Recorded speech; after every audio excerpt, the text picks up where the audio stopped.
자, 이제 공통 절차 중에서 세 번째가 뭐냐면 방식. 처분할 때는 방식은 문서로 하는 게 원칙이다. 이렇게.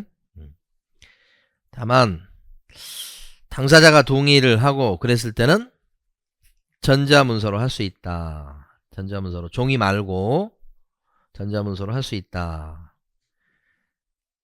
신청 자체를 전자문서로 신청했을 때는 또 처분도 전자문서로 할 수 있다. 이런 뜻이에요. 뭐 예외가 있고 뭐 그러는데 뭐 이런 거 크게 신경 쓰지 마시고 원칙을 아시면 되고 시험에서는 중요 부분은 아닌 것 같습니다. 자, 그 다음에 네 번째가 처분의 정정. 이것도 처분했다가 숫자가 잘못 적었다든지 조금 오류가 있다 이 말이에요. 그랬을 때 고치는 걸 정정이라고 그런다. 잘못 적었다 아니면 계산이 잘못됐다 그랬을 때 고치는 거. 이때는 당사자한테 알려줘야 됩니다. 요렇게 해서 처분 나간 것과 다르게 요게 고쳐서 정정해서 다시 또 처분한다고요. 이런 것도 별거 중요한 건 아닌 것 같습니다. 자, 고지. 처분은 고지가 됐을 때 효력이 생기는 거예요. 처분했는데 우리 상대방인 국민이 아무것도 모르고 있다면 어떻게 효력이 생기겠습니까? 그러니까 고지가 됐을 때 효력이 생기는데 고지사항은 이것저것 있어요. 그 중에 이제 행정심판이나 행정소송을 제기할 수 있다고 하는 것들을 가르쳐 줘야 돼요. 다 법적 기식을 갖고 있는 건 아니기 때문에 이렇게 안내를 해야 되고 그 밖에 불복할 수 있는 그런 수단 같은 것도 안내하고 그 다음에 청구 기간 같은 것도 안내를 이거 안내해 주는 거죠. 고지는 그 밖에 필요한 사항을 고지합니다. 이렇게. 그래서 지금 여기까지가 공통 절차인데 공통 절차 중에서 이제 다시 한번 복습을 해봐요. 그러니까 이 고지가 빠졌다고 해서 위법이 되는 것까지는 아니다. 이렇게 위반했을 때. 그러니까 뭐 조금 약간 조금 격가지란 얘기죠. 자, 다시 공통 절차에 들어가는 것 중에 핵심은 두 가지로 보여요. 하나가 뭘까요? 첫 번째가 기준 설정하고 공표하는 거. 두 번째가 이유 제시. 가장 핵심은 이유 제시입니다. 사실은. 그 다음에 또 뭐가 있을까요? 아까 방식 문서로 한다는 거. 그 다음에 처분이 잘못됐을 때 정정하는 부분. 그 다음에 고지 이런 것들이 있고 이런 것들은 그렇게 중요한 부분이 아니고 여기 이제 핵심 그 다음에 요 정도. 거의 문제는 요거 위주로 나와요. 공통 절차입니다. 그러니까 어떤 처분이든 간에 빠짐없이 나올 것들이 이런 것이다. 5가지다. 공통 5가지. 자, 또 가봐요. 이번에는 수익적 처분, 혜택을 주는 거예요. 이런 처분 절차에서 나오는 절차가 어떤 게 있느냐. 여기는 우리가 이제 신청하는 내용이 나옵니다. 그러니까 우리 허가 내주세요 이런 식으로 이렇게 신청하는 부분이 나와. 여기 그 처분 중에서 이제 그 침익적 처분이다 그랬을 때는 사실은 신청보다는 뭐 영업정지다, 과징금 부과다, 과세처분 이런 식으로 나오는 경우가 있죠. 침익적은. 그런데 여기 수익적 처분은 신청이 주거니 받거니 신청이 들어가서 허가 내주고 이렇게 신청이 출발점이다. 자, 신청하는 방식은 원래 문서로 한다. 그쵸? 행정은 문서로 하는 겁니다. 말로 하는 게 아니고. 자, 그런데 신청을 갖다가 전자문서로 하는 경우도 있지요.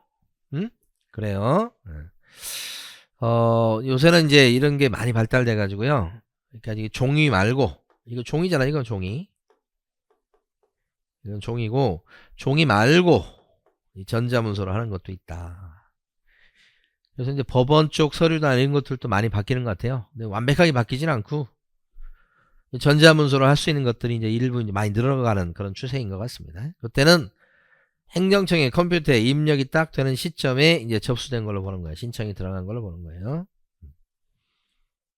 자, 뭐 그렇게 중요한 부분은 아닙니다.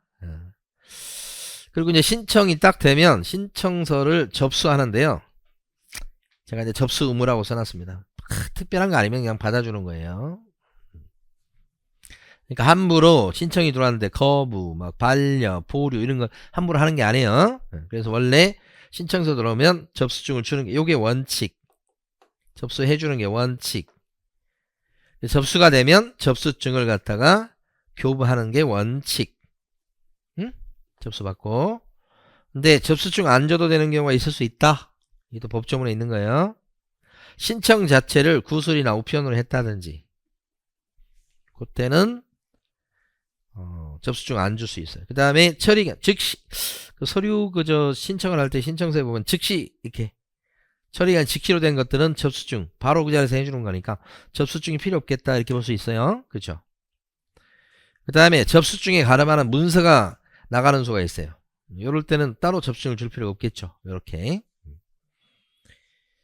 우리가 이제 실무적으로 많이 보는 것들 중에 다른 것보다는 이런 거에 처리기한 즉시 이렇게 되는 그런 신청서가 꽤 있죠. 이게 시험에는 어떤 게 나올지 이제 뭐 잘 모르겠습니다만은 처분 신청에 대해서 뭐 논하시오 이렇게 나올 수도 있어요. 근데 이제 이게 그렇게 중요도가 있는 건 아니기 때문에 좀 가능성이 낮죠. 근데 신청서에다가 적는 것 중에 이제 흠이 있다고 치면 어떻게 돼요? 관청에서 뭐라고 그럴까요? 행정청이 신청서를 받았는데 거기에 조금 약간 기상이 빠졌어. 그럼 어떻게 해요? 채워넣으라 그러겠죠? 이거 공무원의 할 일이죠? 그러니까 이게 이 공무원이 할 일을 갖다가 누가 대신해 주는 거예요? 행정사가 대신해 준다 생각하시면 돼. 공무원 할 일을. 그래서 원래 이제 일반 민간인들이 신청서를 접수시키고 그렇게 되면 어떻게 되겠어요? 오류가 많겠죠. 흠이 많겠죠. 그러면 공무원이 이거 이렇게 하십시오. 이렇게 하십시오. 안내를 엄청 해야 된다고. 근데 이런 행정 업무를 좀 해본 경험이 있는 그런 행정사가 이걸 대행을 하게 되면 깔끔하게 일처리 할 수 있겠죠. 일반인보다는 잘하겠죠. 그럼 공무원들이 수고를 많이 덜 수 있겠죠. 공무원들이 행정사를 좋아하겠죠. 그러니까 여러분들 행정사 나중에 자격증을 따셔서 행정사 업무를 볼 때 공무원하고 가깝고 친해야 되겠죠. 공무원을 도와주는 업무를 하는 거죠. 그래서 돈도 버는 거죠.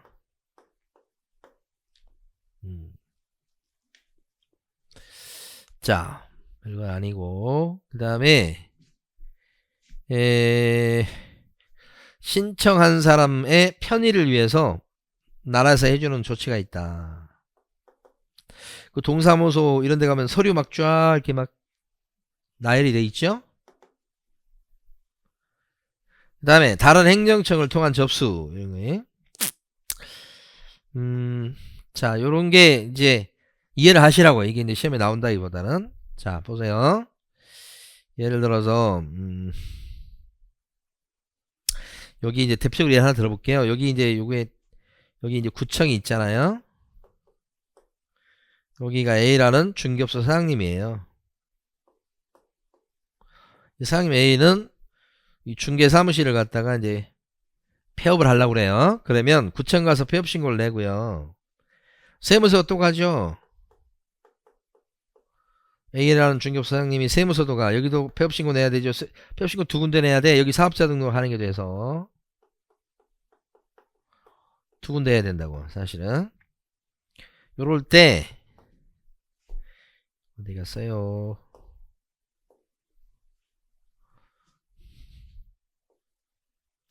요럴 때 이렇게요. 아이고 없애면 또 안되죠. 이럴 때 요 세무서 가서 폐업신고 낼 것을 구청 가서 이렇게 내는 거예요. 여기 안 가고 요거 폐업신고서를 요리 내. 그럼 구청에서는 요 세무서로 요렇게 보내주게 돼 있어요. 그러니까 다른 행정청을 통한 접수라고 돼 있잖아요. 행정청이죠. 구청 세무서장 행정청이죠. 요리 이거 할걸 요리 갈걸 안하고 요리 가서 내면 그걸 보내준다고. 여기서 접수시켜서 요리 보내주면 접수된 걸 보는 거죠. 이런 게 있어. 이런 게 꽤 많아졌어요. 그래서 이런 다른 행정청을 통한 접수 이게 있을 때 법 규정이 있어야 되고요. 관련된 조문이 정비가 되어 있어야 돼요. 그런 조문도 없는데 그냥 무조건 여기 갖다 해고 이거 보내주시오. 이건 안 되는 거고. 조문이 있을 때 가능한 거예요. 법에 근거 있을 때. 자, 그러면 여기 보면 수익적 처분일 때 아까 신청서 관련된 게 일단 신청서 부분이 일단 의미가 있고요. 또 하나는 처리기간입니다. 그렇잖아요. 모든 그 신청서에 보면 처리기간 아까 직시도 있지만 뭐 7일도 있고 뭐 10일도 있고 있을 수 있잖아요. 그 처리기간을 설정해서 공표한다 이런 거예요. 신청과 관련된 거죠 이게. 그래서 수익적 처분에 관련된 그런 절차다 그러면 꼭 들어갈 게 아까 신청서하고 그다음에 처리기간이죠. 그래서 그 서식 양식에 따라서 처리기간을 막 정해놓고요. 연장도 가능할 수 있어요. 그래서 법에서는 처리기간 원래 처리기간 7일이라고 한다면 그 범위 안에서 일을 해 딱 한 번 연장해 주게끔 돼 있어요. 자, 그런데 법은 이렇게 돼 있습니다. 그런데 4번 요거 좀 주의하시고 만약에 처리기한이 7일인데 7일을 넘겼어요. 그래서 처분이 한 10일 만에 나왔어요. 그러면 어떻게 될까? 처리기한 어겼으니까 다시 해 이겁니까? 그러진 않지. 그래서 이것은 그냥 그랬으면 좋겠다 해요. 훈시라고 그러죠. 훈시. 강행규정이에요 안 해요? 강행규정이 아니죠. 그랬으면 좋겠다는 거니까. 그걸 안 지켰다고 해도 뭐예요? 위법사항으로 되지는 않는다. 종료량이네 이거. 그랬으면 좋겠다는 거 처리기간. 법에는 강행규정인 기간이 있고 이제 좀 그랬으면 좋겠다는 건 그런 규정도 있고 그러니까 어떤 성질을 띠는지를 우리 이제 판사들이 막 이렇게 이제 밝혀서 이제 정해줍니다만은 어쨌든 그거에 따라서 아이고 별거 아니네 생각될 수 있겠어요. 응? 수익적 행정처분. 자, 그러면 행정처분 중에 보면 문제가 되는 것은 침익적, 부담적 뭐 이렇게 표현하기도 합니다. 그런데 침익적 이익을 침해한다는 뜻이죠. 여기가 훨씬 중요합니다. 그죠? 거의 시험은 이렇게 침익적 절차에서 필요한 절차, 법이 정한 절차 그것을 주로 다루는 문제가 출제가 돼요. 자, 첫 번째가 처분의 사전 통지. 처분하기 전에 나 영업정지 때릴 건데요 라고 사전 통지서가 날라옵니다. 그러니까 약간 공격하는 입장에서 봤을 때 이 잽이요 잽 한번 이거 때리려고 하는데 근데 그거 없이 갑자기 영업정지 그러면 충격 얘기죠. 사전 통지가 그런 취지입니다. 그래서 처분의 원인, 그다음에 근거, 기한, 의견 제출 기한 이런 것들을 갖다가 알려주는 거지. 나 영업정지 3개월 때릴 건데 어때 너? 이런 것 때문에 때리는 거야. 너 생각은 어때? 이렇게 하는 거예요. 이렇게 되면 이제 사전 통지의 상대방은 누구냐? 누굴 것 같아요? 처분 받는 사람이겠죠. 그 처분에 직접 상대방한테 사전 통지하게 되고, 요때 이제 이해관계인이 있었죠. 이거 아까 당사자라고 배웠던 거죠. 요 이해관계인한테도 사전 통지서가 날아갈 수 있겠다. 이해관계인한테도 통지를 해줘야 된다는 얘기지. 그럼 어떨 경우에 이런 사전 통지하냐? 이게 진짜 중요한 거예요. 사전 통지가 여러분 생각보다 훨씬 중요하다. 아니 이거 아니고 그죠? 이거 한번 해볼까요? 사전 통지가 훨씬 중요하다. 어떤 경우에 사전 통지가 필요하냐? 바로 침익적 처분일 때 필요하다. 좋은 거 줄 때는 어때요? 서프라이즈 해야 됩니다. 그죠? 바로. 근데 침익적 처분일 때는 미리 좀 어떻게 해요? 눈치채게끔 하는 게 필요합니다. 에? 인생 사는 게 그러잖아요. 좋은 일은 정말 서프라이즈입니다. 안 좋은 것은 약간 미리 좀 해서 김을 좀 빼놓을 필요가 있죠. 에?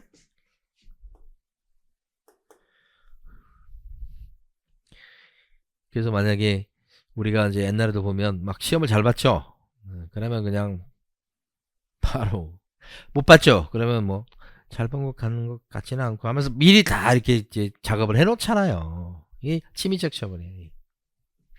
그래서 그게 뭐냐 그러면 의무를 부과하거나 권익을 제한, 권익입니다. 제한하는 처분을 침입적 처분이라고 한다. 이런 침입적 처분을 할 때는 미리 바람을 빼놔야 되겠다. 사전 통지다. 그럼 여기서 사전 통지 대상이 되냐 안 되냐 거기서 예일 때 대상이 되는데 자 거부 처분일 때는 사전 통지 대상이 되냐 안 된다고 하는데 요게 12회 때 출제가 됐던 내용이죠. 이때만 나온 게 아닙니다. 예? 계속 나왔던 내용입니다. 핵심 판례도 많고 자 보겠습니다. 자 공무원 임용 해달라고 했는데 임용 거부가 됐어요. 그럼 공무원 되려고 그러다 이 사람은 공무원이 못된 겁니다. 거부 처분이죠. 거부 처분. 그러면 이 사람은 공무원 해달라고 이렇게 시험을 봤는데 공무원이 안 된 거예요. 그럼 이 사람 입장에서 봤을 때 이건 사전 통지 대상이 되느냐 이거지. 이 거부 처분이잖아요. 이 사람은 그러면 거부 처분에 따라서 의무를 부과받게 됩니까? 의무를 침입적 처분이 뭐예요? 침입적 다시 한번 침입적 처분일 때 굉장히 좀 논리적입니다. 침입적 처분일 때 어떻게 돼요? 사전 통지를 하게 되죠. 오케이? 그럼 침입적 처분이 뭐예요? 얘는 의무를 부과하거나 권익을 제한받는 거죠. 권익을 제한받는다. 이렇게. 좀 어렵습니다. 그럼 여기서 보면 임용이 거부가 되면 의무를 부과받는 건 아니죠. 자, 요겁니다. 두 번째. 권익을 제한받습니까? 이 사람이 권익이 있었나요? 무슨 권익이죠? 이게 어렵습니다. 이 사람은 지금 공무원이 되기 전에 어떤 권리를 갖고 있었던 건 아니에요. 뭐 있었던 걸 뺏기는 게 아니죠. 뭐가 안 된 거지. 그래서 이걸 어떻게 해석하느냐에 대해서 조금 논란이 있을 수도 있겠어요. 생각해보면. 근데 우리 판례는 얘가 어떤 권익을 갖고 있었던 건 아니다. 저 공무원이 있었냐?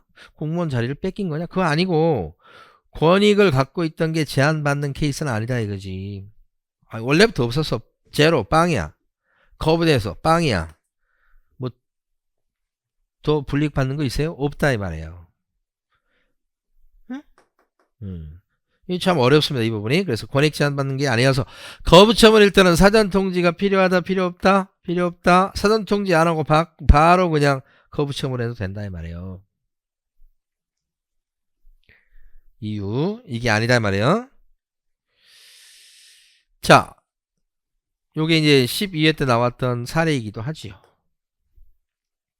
이 갑이라는 사람이 저기 식당 주인이에요.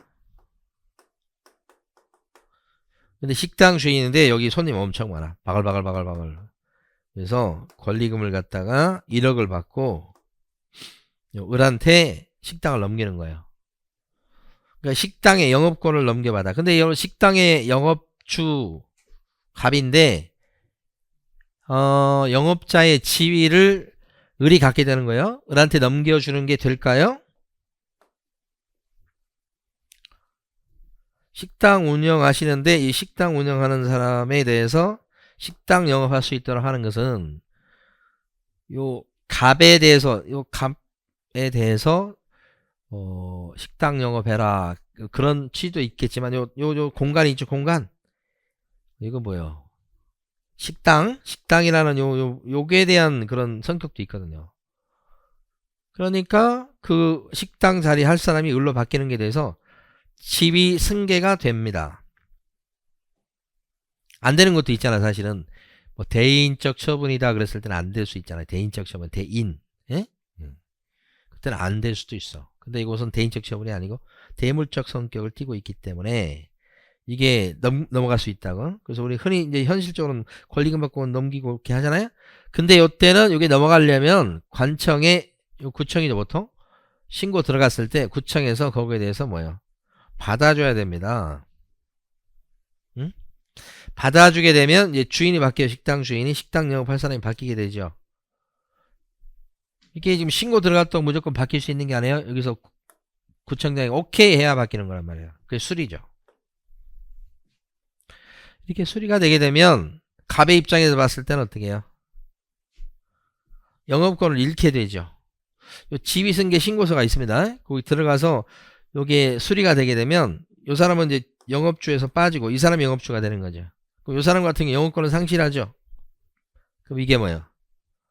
권익을 이제는 제한을 받게 되죠. 그러니까 뭐예요? 사전 통지가 필요하지요. 그래서 미리 이거 수리하기 전에 눈 깜빡아서 하게 됩니다만은 요거 됨으로써 영업자의 지위를 상실한다는 것을 어떻게 해요?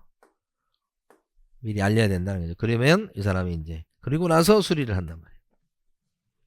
그럼 영업자가 바뀌게 되죠. 그래서 요것은 수리가 필요한 이런 신고는 사전통지 대상이 된다. 권익을 제한받기 때문에 그렇다 이 말이지.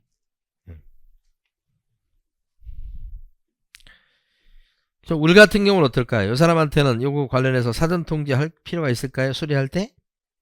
사전통지 할 필요가. 사전통지는 침입적일 때 하는 거잖아요. 이 사람이 어떤 권리를 침해받습니까? 아니죠. 이 사람은 사전통지 대상이 되지는 않겠고 여기가 대상이 되는 거죠. 이 사람이. 날라가 버리니까. 오케이. 자, 근데 지위승계 신고를 갖다가 했는데 안 받아줄 수가 있는 게, 안 받아주는 경우도 있을 수 있겠어요? 그죠? 어떤 경우냐면, 여기 지위승계 신고 딱 들어갔을 때 관청 입장에서 딱 보면, 넘어가는데, 넘어갈 수 있는 그런 요건이 안 되는 거예요. 그랬을 때는 거부하게 됩니다. 거의 대부분 이제 현실적으로는 수리가 됩니다만은 거부되는 경우가 있어요. 거부되면 어떻게 해요? 이 사람은 지위를 못 받게 되죠? 이 사람은요? 영업권을 상실하는 게 아니고 유지하게 되죠. 거부됨으로써.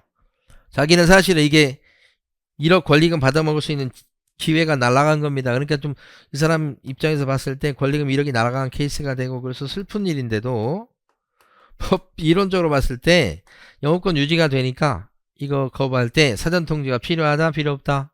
필요가 없다. 그래서 아까부터 계속 거부 처분이다 그랬을 때는 사전통지가 필요 없다는 게 판례 입장이요. 판례 입장.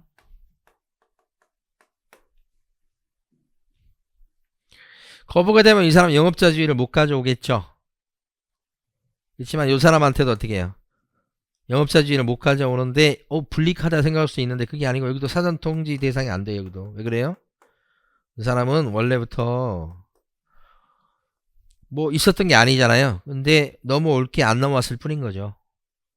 그제는 제로에 제로. 제로에서 그대로 제로인 거예요. 그래서 이때는 사전통지 대상이 되지도 않고 여기도 안 되고 그렇습니다. 이 사람도 뭐일 때요? 거부처분일 때. 오케이. 자, 그 다음에요. 일반 처분이라고 된 게 있어요, 여러분. 처분은 처분인데 일반이라고 하는 것은 일반이 뭐예요? 불특정 다수인에 대한 처분이다 이렇게 보는 거예요. 그게 대표적인 게 도로구역 변경고시다. 도로구역 변경고시다. 도로구역이 도로가 난 그 구역을 얘기합니다. 딱 도로만 얘기하는 건 아니고 도로 요렇게 됐는데 도로구역이 예를 들어서 변경됐다 그러잖아요. 아 여기가 길이요. 그러면 이거 누구한테 하는 소리야? 보통 국민들한테 하는 소리 일반인한테. 여기가 길이요. 그러는데 요렇게 길이 요렇게 바뀌었어요. 이게 길이 아니고 요게 길이요. 이렇게 하는 거잖아. 누구한테 하는 소리요? 일반 국민들한테. 일반 처분이에요. 이것은 어떻게 돼요? 이렇게 바뀜으로써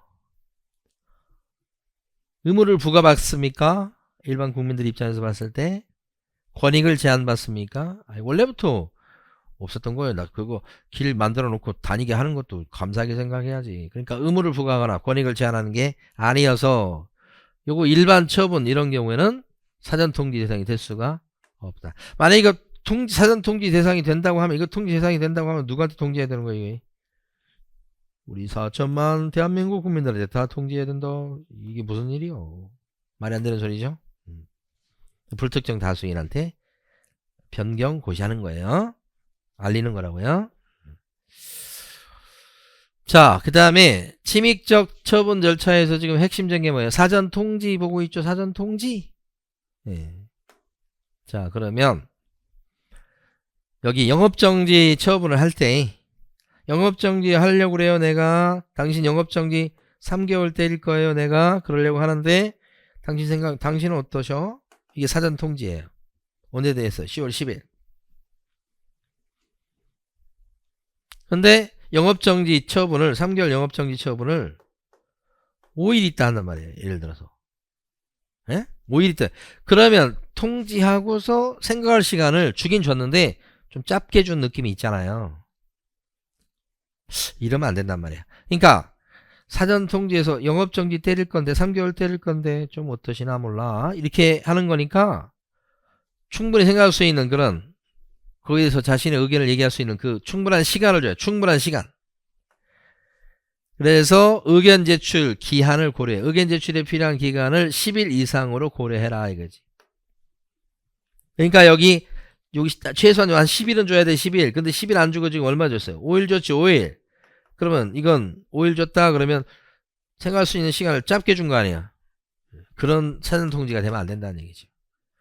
사전 통지가 이루어지게 되면 10일 이상 고려해라고 했으니까 여기가 10월 20일 정도 영업정지 때린다. 아이 그러면 뭐 인정해 줄 만해. 너무 짧으면 안 된다는 얘기요. 이게 사전 통지. 근데 사전 통지를 안 해도 되는 경우가 있을 수 있다. 어떤 경우일까요, 여러분? 사전 통지 안 해도 되는 경우. 어떤 경우일까요? 급해. 긴급. 급해. 그 다음에 법원 재판 결과 당연히 자격이 박탈되는 거예요. 법원 재판을 했기 때문에 재판에서 막 따지고 묻고 물어뜯고 막 했겠죠. 할 만큼 했겠죠. 예?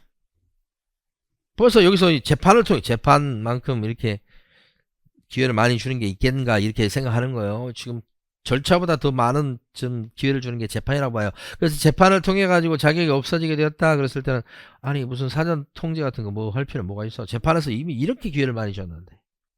그 다음에 의견 청취가 불필요하다. 아이고 얘기를 좀 들어봐 줄 필요가 없다. 그러면 사전 통지 할 필요도 없지. 예? 그렇지 않겠어요? 사전 통지는 지금 뭐 하자고 하는 거예요? 사전 통지는 이런 처분을 하기 전에 이 처분 내용을 미리 알려주는 거죠. 그래서 처분 받는 상대방의 의견을 좀 들어보려고 하는 거죠. 듣고 나서도 거기에 합당한 게 있거나 좀 들어줄 만한 내용이 있을 때는 바꿀 수도 있겠고, 그렇지 않으면 그냥 처분하는 거죠. 그래서 의견 청취의 기회를 갖고자 하는 것이 사전 통지지. 근데 그런 청취를 할 필요가 없다.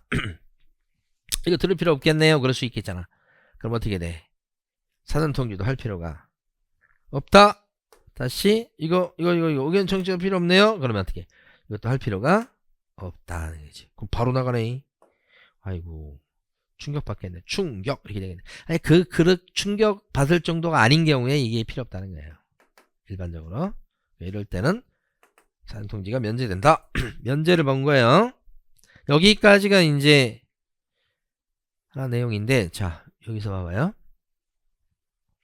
아하. 자 볼까요? 사전 통지가 불필요한 사유가 어떤 게 있다고 그랬어요? 불필요한 사유에 해당되는 거. 급해요 급해 뭐 이런 거 있었고, 또 뭐가 있어요? 또 뭐가 있어요? 아까 재판해갖고, 응?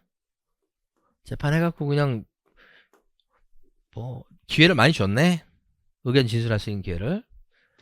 그 다음에 의견 청취가 이거 필요 없겠는데 이랬을 때가 이제 불필요한 거예요.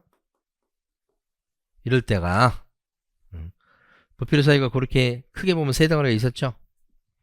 자, 근데 이것도 이제 시험에 나온 적이 있었어요.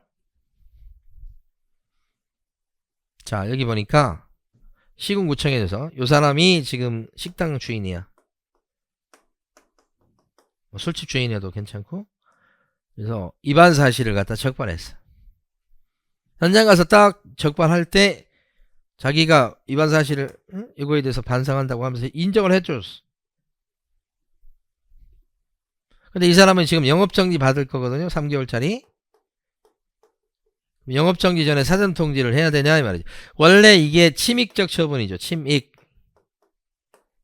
영업정지니까 영업할 수 있는 그런 자격을 뺏어버리잖아요. 또 의무 부과한다고 볼 수 있죠. 열지 말라고 하는 거니까. 이런 침익적이니까 뭐가 필요해요? 사전통지가 필요한 거죠. 원래는. 근데 자기가 지금 자기 죄를 인정했죠. 그러면 위반 사실을 시인했기 때문에 사전통지 할 필요 없는 거 아니냐 이 말이죠. 근데 우리 판례는 위반 사실을 시인했다고 그래가지고 사전통지를 면제받는 것은 아니다. 아까 사전통지를 면제받는 케이스가 뭐가 있었어요? 급하다 급해. 관련해서 재판을 해가지고 자격 박탈이 확실하다 이런 거. 세 번째가 의견 청지 할 필요가 없다. 그러면 의견 청지 불필요한 경우에 들어가지 않나? 시인을 했는데 괴롭죠 여러분들 지금. 에? 아니 시인을 했기 때문에 나 인정해 주는 거니까 의견 청취를 할 필요 없다는 그 케이스에 들어간다고 볼 수도 있잖아요. 그렇지만 판례는 뭐라 그래? 위반 사실을 시인한 것만 갖고는 의견 청취가 불필요하다고 볼 수 없다. 이건 판사 맘이야 진짜. 판사 그렇게 생각한다는 걸 우리가 어떻게 고칠 거예요? 판사 승. 판례 너무 중요하겠죠? 사례로도 나온 적이 있었단 말이에요. 오케이. 그러니까 사전통지가 면제되는 사유에 들어가지 않는다고요 얘는. 자, 그 다음에 끝났네 이제. 방금 전에 봤던 사례 중요합니다. 그 다음에 이런 침익적 처분일 때 이제 받는 사람 입장에서 봤을 때는 좀 큰 불이익을 당하니까 자, 억울한 일이 발생하지 않게끔 의견을 들어주는 게 필요하겠죠. 그걸 청문이라고 합니다. 청문. 그래서 처분 전에 그 처분을 당하는 상대방에 대해서 의견을 듣고 또 필요한 증거 조사하고 이렇게 하는 것이 이제 청문이라고 하는 거죠. 청문. 국회에서 하는 청문회라고 생각하시면 조금 차이 납니다. 이것은 그러니까 처분 행정청이 하는 거예요. 행정청이 영업정지 같은 처분을 하기 전에 의견을 듣는다고.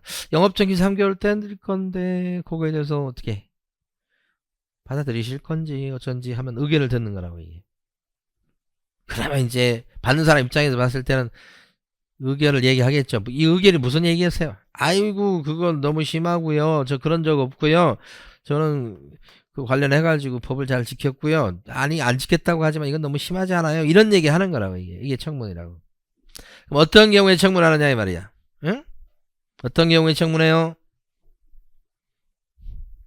법에서 청문하쇼라고 청문 사유로 써놓은 경우, 청문하라고 되어 있는 경우.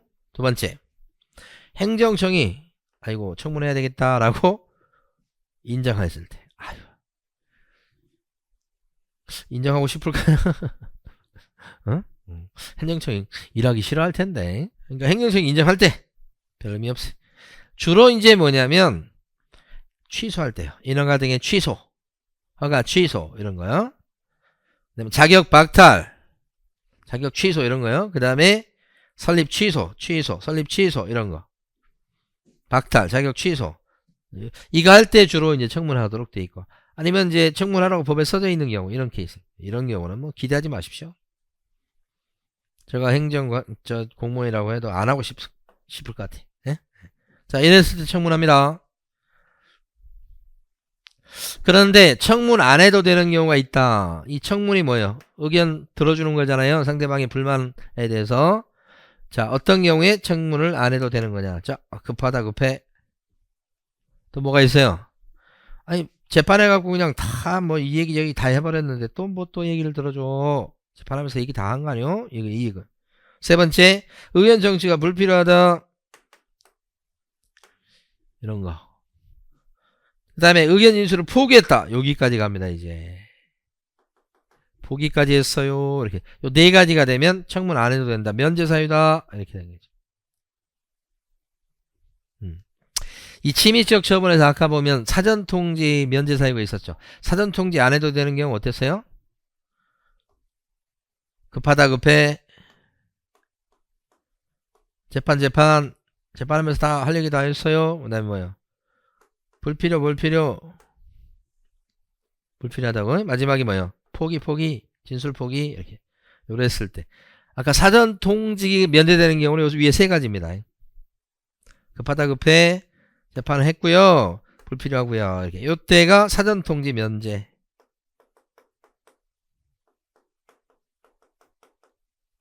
그때 위반 사실을 시인한 것은 여기 안 들어간다고 했던 거 중요한 판례라고 그랬죠? 네. 포는 뭐예요? 이제 이건 청문 면제 사유. 어떻게. 청문 면제 사유. 요거요. 청문 면제 사유. 청문 안 해도 되는 거라고요. 네, 여기 포기까지 갑니다. 오케이. 자. 그러면 여기 보면 영업정지를 때리려고 합니다. 이 식당 주인이에요. 영업정지 때립니다. 주방관리 잘못했어요. 영업정지 3개월 나왔. 응? 점검을 해보니까 막 위생에도 문제가 있고 영업정지 3개월. 근데 이건 침입적이죠. 그렇죠. 영업정지가 약간 어울리지 않겠어요? 하여간 영업정지이거나 아니면 뭐 허가 취소 조금 세야 됩니다. 정지보다는 허가 취소. 영업정지돼도 청문한다고 그럴 수도 있어요, 여러분. 법에서 규정돼 있으면 할 수 있는 거니까요. 완전히 틀렸다고 볼 수는 없는데 취소가 많죠, 아무래도. 그럼 청문해야 된다는 거지. 그죠? 그러면 청문한다고 했을 때 청문은 언제 할 거니까 나와서 얘기하세요. 이렇게 청문 통지서를 보냅니다. 자, 시간적 순서를 얘기합니다. 청문한다고 통지서 보내고 그 다음에 청문하고 그 다음에 영업정지 허가 취소 이렇게 한다고 해. 이렇게 시간적으로 흘러갈 텐데 청문 통지서를 갑한테 보냈더니 주소가 잘못되는가 반송이 와버렸다 이 말이에요. 그럼 청문 안 해도 돼요. 반송 떴으니까.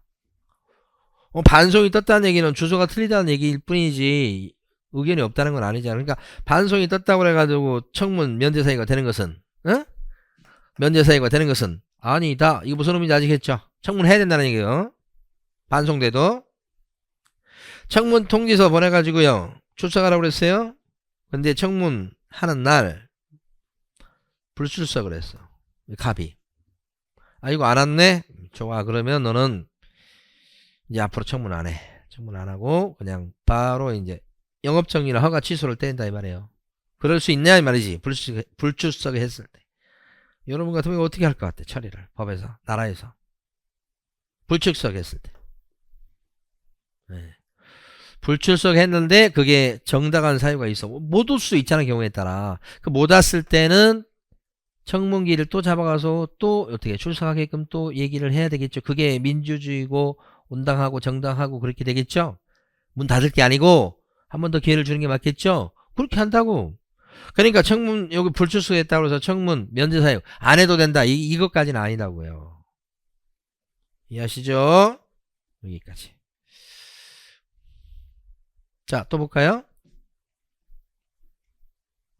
갑한테 시군구청이 요거 재개발 정비사업 인허가 취소 처분을 해요. 사업 시행에 대해서 인가를 내거든요. 사업 시행 인가를 받도록 되어 있어요. 시군구청에 인가를 받아요. 근데 사업 시행 인가 내줬다가 갑자기 인가 취소 사유가 발생해서 취소 처분을 했다고. 아까 여기 지금 여기 저기 사업 시행 인가를 받아야 될 건데 인가를 취소하는 처분이 생겼다 이 말이. 그랬을 때 그걸 대비해서 시군구청은 여기 정비조합 있잖아요. 재개발 정비조합에 대해서 사업시행 인가 내줄 때부터 뭐라고 그래요? 아 이거 나중에 요런 문제점이 있어가지고 취소할 때 그때는 청문 그냥 안 하고 하기로 합시다. 그러니까 1, 2다 청문하려면 우리 골치 아파. 그러니까 청문 배제하기로 합시다는 특약을 했단 말이야. 근데 그런 일이 진짜 발생하는 거야. 취소되는 경우가. 청문 없이 한 거지. 그랬을 때 요 정비사업 인허가 취소 처분은 어떻게 해요? 청문 없이 했는데 괜찮은 거냐? 배제 협약이 있다고 하더라도 청문해야 되는 거냐? 우리 판례는 배제 특약 합의 배제 협의가 있었다고 해도 협약이 있었다고 해도 청문 안 거치면 취소할 수 있는 사유로 봐요. 청문 새로 해야 된다고. 그래서 이 말이 무슨 말이야? 배제 특약은 효력이 없고 새로 청문을 갖다가 하고서 들을 건 들어주고 나서 인가 취소해라 이 말이에요. 이해되세요? 이것도 판례. 그러니까 이런 의견 청취를 배제하기로 하는 의견 청취 중에는 청문이 들어갑니다. 협약은 청문을 면제하는 사유에 해당되지 않는다. 아시겠죠? 자, 우리 청문 지금 보다가 말았어요. 자, 잠깐 쉬었다가 이번에 이제 세 번째 시간에는 요 침입제 절차에 대해서 마무리 짓고 좀 사례들을 좀 볼 수 있도록 그렇게 하겠습니다.